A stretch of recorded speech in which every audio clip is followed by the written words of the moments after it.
नमस्कार. आज एक खुशखबर घेऊन आपणा सर्वांसाठी आलोय. खऱ्या अर्थानं जी मुलं स्पर्धा परीक्षांची तयारी करतायत, विद्यार्थी आणि विद्यार्थिनी या सर्वांसाठी अतिशय आनंदाची बातमी आज आहे. लोकमतला आलेली आहे. 70,000 जागा भरल्या जाणार.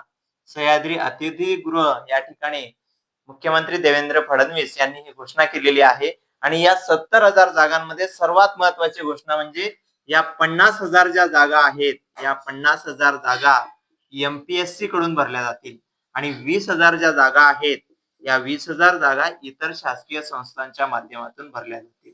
मित्रांनो, जोपर्यंत जागा येत नाही तोपर्यंत अभ्यासाची गती वाढत नाही, मन लागत नाही. अशा वेळेला जर अशा प्रकारची बातमी आली तर खऱ्या अर्थानं अभ्यासाला गती मिळते आणि ही गती कंटिन्यू ठेवण्यासाठी आपल्याला सदैव या आकड्यामध्ये आपली एक जागा आहे हे निश्चित पकडून आपल्याला अभ्यास करावा लागेल.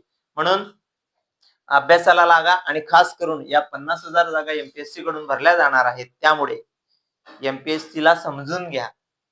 मागील वर्षाच्या प्रश्नपत्रिका चाळा. मराठी, इंग्रजी व्याकरण अभ्यासा.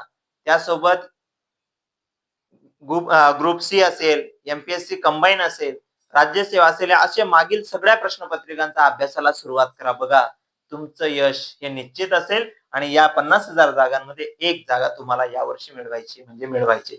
या 2 वर्षामध्ये जरी या जागा भरल्या गेल्या तरी सुद्धा तुम्ही अभ्यासामध्ये कुठल्याही प्रकारचा खंड न पाडता परीक्षा होईपर्यंत आपल्या अभ्यासामध्ये सातत्य ठेवा. निश्चित तुमचा विजयाचा दिवस जवळ आलेला असेल.